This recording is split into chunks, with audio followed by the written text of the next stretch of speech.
Yeah. So, all right. So all that notwithstanding, right? We have our race result of Hamilton as the winner, Verstappen second place, Bottas third place. Normally we'd be like, oh, not again. Wow, this sucks. This sets up a tremendous battle all year. What do you guys think? What do you guys think for the rest of the year we're going to be seeing? And I'm going to say it this way, between not just Hamilton and Verstappen, but Red Bull and Mercedes. It's on. It is on because nobody's faster than anybody else. It doesn't seem like it, but they're right there. So it's one of those things where it looks like they're equal, and that's what we want. We don't want somebody with a huge advantage and then somebody clawing back, because sometimes they never catch up, which is what happened last year with Mercedes and Red Bull. And honestly, it's been happening the past 7 years with Mercedes. Mercedes is by far long gone at the front, and you have somebody clawing back to catch up to them. This is the first year. Granted, we can say Red Bull is ahead of them, but it's not by much, because you can see there was a big fight at the beginning. And if there was a second Red Bull car involved, which if Perez didn't have that issue, he would have been up there, fighting for a podium. Things might have been different. Max would have actually won that race. And also, Red Bull did make a mistake in their tire allocation, because they used, Max said this, their flexibility in the tires. Obviously, this year, it's the same thing. They have the same tire allocation, but the way they use them throughout the weekend. All teams have the same. All teams. That's why I think he went medium, then hards. He went medium, then hards. Then you saw Hamilton went medium, hard. Yep. And the same thing for Bottas. Gave him much more flexibility. Mm-hmm. I think, the Red Bull battle with Mercedes, if both drivers, remember we also said that to each other I think actually the broadcaster said during the race, that the second Red Bull car is just like it's cursed. Obviously because of what happened with Perez. No, because at the beginning of the race, what happened with Perez. Yeah. I think the Red Bull car in general is cursed, and it just happened to hit Sergio Perez this weekend. They have terrible reliability. They do have terrible reliability. So how about this, right? I'm sorry, did you finish? No, it was just that if they're able to, both drivers as a team, the way Mercedes has always been able to do it, even though Bottas seems to be a step behind Ham during the race all the time. But if the second Red Bull car, which is driven now by Perez, is able to come into the mix, we might see a nice little cake. Let's put it this way, right? A nice little taco, you could say. Okay. Since Perez is Mexican. Apart from the cars and the drivers, right? Team versus team. As far as pit stop and strategy, you can say Mercedes and Red Bull are kind of equal. Their pit stop is amazing.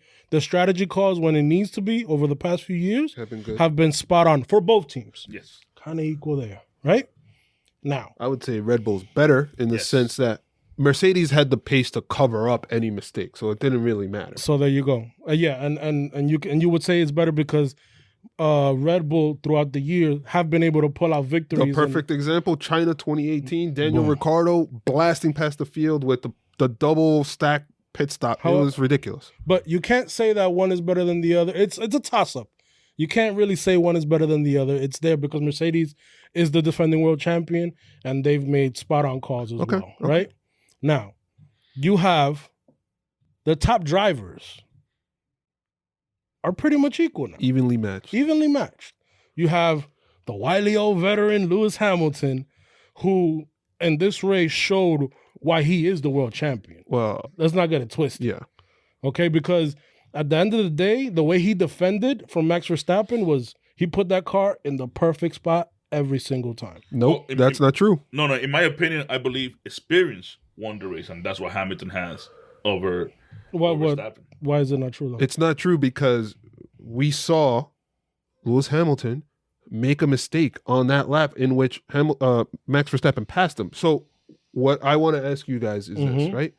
Is Lewis Hamilton, now that he has a genuine threat, much like in 2016, is he going to be in his head, much like in 2016, and make mistakes where he normally didn't? He could, but I highly doubt it. Because I differ. yeah, he could, but I highly doubt it because even though he did make that mistake, he still defended pretty well against Max Verstappen, and he still got the win. The difference Now, let me just finish my thought before we go ahead. Now, you have the second driver pretty evenly matched as well with Bottas and Perez. Now you have what the biggest difference was the car wasn't that great, Red Bull's car, and Mercedes' car was always like top Lights out. Lights out. Now you have two cars that look like they're pretty evenly matched. So all in all, we have two pretty evenly matched teams. This is looking like a spot on year. I don't think they're evenly matched. What were you going to say, Ruben? No, I said the difference now from 2016 is that Rosberg was his teammate. So throughout the year, even in the background, the team itself was trying to hold, you could say, Rosberg back. Or no. But what I'm saying is this, because they were constantly fighting each other. But it's there. It's in your face. Right. You could see it's transparent, right? The team, is trying to avoid all of this stuff that's happening. It cannot be done with Red Bull. I'm here. What do you want? It's not like Toto can come on the radar until Max will back off. No, I'm here. What? And guess what? Christian Horner is just as much a tactician as Toto Wolff, if not more so. I believe more because, remember, Mercedes, because of the speed that they had an advantage. So now they're going to be forced to really have to make the right calls. To make the right calls. And to not make mistakes as the driver. So I'm going to ask. On that aspect, Red Bull makes less mistakes than them. So, strategy. Their reliability is not that good. No, but that's going to cost them. That's why I'm saying the whole package. But throughout the years, the strategies that Red Bull have used have been better than Mercedes. Mercedes were on their aspect that they could make mistakes because Wellington said earlier the time was in favor of them. Right. Red Bull was not. They didn't have a chance to make mistakes. So let me ask you guys a question, right? And this is going to be a little provocative, right? Okay. If it wasn't Sergio Perez, right? If the Mercedes second car turned off and Valtteri Bottas started from the pit lane, would he have finished fifth? Nope. No. We've seen that movie before, right? Yeah. We've seen that movie before. So, but we've also seen Alex Albon fight from the back to the front of the pack too. Not the front. He never made it all the way to the front. I think he made it like points. 5th or 6th, which was Perez. I think he made it. I know for sure he made it to the points. Right. Yeah. So we saw last year on this track, different configuration, last to first, Sergio Perez. We saw this year, right now, from the pit start to 5th place. You're seeing a tenacity and a consistency and a driver in Sergio Perez that is going to push. He's going to be 3rd and 2nd all year. Yeah. Truly believe that. And I hate to say it, but like Valtteri Bottas would not have done the drive that Sergio Perez did. So are you saying that we've seen that in the past with Bottas? So what you're saying that we'll have two teams that are evenly matched and the deal, not the deal breaker, but I would say the deciding factor is Sergio Perez. There's going to be two deciding factors. Number one, reliability on top of everything, because what put Perez into that position was the unreliability of that Red Bull car. We would have seen a different race, right? And then number two is the Sergio Perez versus Valtteri Bottas factor. We heard Toto Wolff come on the radio and say to Bottas, hunt him down, referring to Max. Didn't even get closer. Couldn't do it. And then the pit stop didn't help him.